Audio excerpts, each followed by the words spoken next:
Chapter 4 is The Road Through the Forest. After a few hours the road began to be rough, and the walking grew so difficult that the Scarecrow often stumbled over the yellow bricks, which were here very uneven.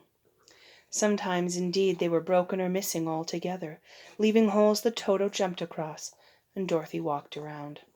As for the Scarecrow, having no brains, he walked straight ahead, and so stepped into the holes and fell at full length on the hard bricks. It never hurt him, however, and Dorothy would pick him up and set him upon his feet again, while he joined her in laughing merrily at his own mishap. The farms were not nearly so well cared for here as they were further back. There were fewer houses and fewer fruit trees, and the farther they went, the more dismal and lonesome the country became. At noon they sat down by the roadside, near a little brook, and Dorothy opened her basket and got out some bread. She offered a piece to the Scarecrow, but he refused. "I'm never hungry," he said, "and it's a lucky thing I am not, for my mouth is only painted, and if I should cut a hole in it so I could eat, the straw I'm stuffed with would come out, and that would spoil the shape of my head." Dorothy saw at once that this was true, so she only nodded and went on eating her bread. "Tell me something about yourself and the country you come from," said the Scarecrow, when she had finished her dinner. So she told him all about Kansas, and how gray everything was there, and how the cyclone had carried her to this queer land of Oz. The Scarecrow listened carefully and said, "I cannot understand why you should wish to leave this beautiful country and go back to the dry, gray place you call Kansas."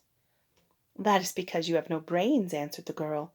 "No matter how dreary and gray our homes are, we people of flesh and blood would rather live there than in any other country, be it ever so beautiful. There is no place like home." The Scarecrow sighed. "Of course I cannot understand it," he said. "If your heads were stuffed with straw like mine, you would probably all live in the beautiful places, and then Kansas would have no people at all. It is fortunate for Kansas that you have." "Won't you tell me a story while we are resting?" asked the child. The Scarecrow looked at her reproachfully and answered, "My life has been so short that I really know nothing whatever. I was only made the day before yesterday. What happened in the world before that time is all unknown to me. Luckily, when the farmer made my head, one of the first things he did was to paint my ears, so that I heard what was going on. There was another Munchkin with him, and the first thing I heard was the farmer saying, 'How do you like those ears?' 'They aren't straight,' answered the other. 'Never mind,' said the farmer, 'they are ears just the same,' which was true enough. 'Now I'll make the eyes,' said the farmer. So he painted my right eye, and as soon as it was finished I found myself looking at him and at everything around me with a great deal of curiosity, for this was my first glimpse of the world." "That's a rather pretty eye," remarked the Munchkin, who was watching the farmer. "Blue paint is just the color for eyes." "I think I'll make the other a little bigger," said the farmer, and when the second eye was done I could see much better than before. Then he made my nose and my mouth, but I did not speak because at that time I didn't know what a mouth was for. I had the fun of watching them make my body and my arms and legs, and when they fastened on my head at last I felt very proud, for I thought I was just as good a man as anyone. "This fellow will scare the crows fast enough," said the farmer. "He looks just like a man." "Why, he is a man," said the other, and I quite agreed with him. The farmer carried me under his arm to the cornfield and set me up on a tall stick, where you found me. He and his friend soon after walked away and left me alone. I did not like to be deserted this way, so I tried to walk after them, but my feet would not touch the ground, and I was forced to stay on that pole. It was a lonely life to lead, for I had nothing to think of, having been made such a little while before. Many crows and other birds flew into the cornfield, but as soon as they saw me they flew away again, thinking I was a Munchkin, and this pleased me and made me feel that I was quite an important person. By and by an old crow flew near me, and after looking at me carefully he perched upon my shoulder and said, "I wonder if that farmer thought to fool me in this clumsy manner. Any crow of sense could see that you are only stuffed with straw." Then he hopped down at my feet and ate all the corn he wanted. The other birds, seeing he was not harmed by me, came to eat the corn too, so in a short time there was a great flock of them about me.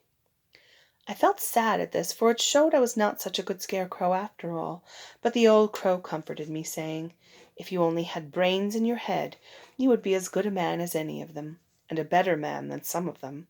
Brains are the only things worth having in this world, no matter whether one is a crow or a man. After the crows had gone, I thought this over and decided I would try hard to get some brains. By good luck, you came along and pulled me off the stake, and from what you say, I'm sure the Great Oz will give me brains as soon as we get to the Emerald City." "I hope so," said Dorothy earnestly, "since you seem anxious to have them." "Oh, yes, I am anxious," returned the Scarecrow. "It's such an uncomfortable feeling to know one is a fool." "Well," said the girl, "let us go," and she handed the basket to the Scarecrow. There were no fences at all by the roadside now, and the land was rough and untilled.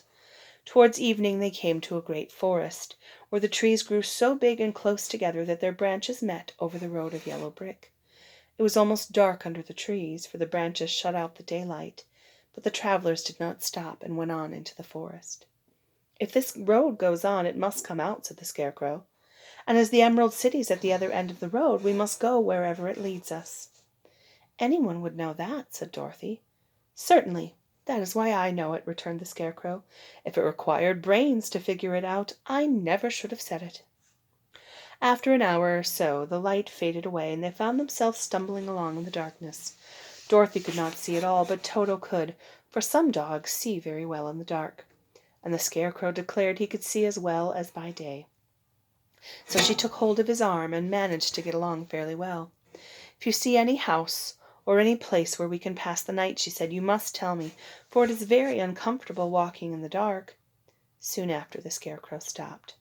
"I see a little cottage at the right of us," he said, "built of logs and branches. Shall we go there?" "Yes, indeed," answered the child. "I am all tired out." So the Scarecrow led her through the trees until they reached the cottage, and Dorothy entered and found a bed of dried leaves in one corner. She lay down at once, and with Toto beside her, soon fell into a sound sleep. The Scarecrow, who was never tired, stood up in another corner and waited patiently until morning came.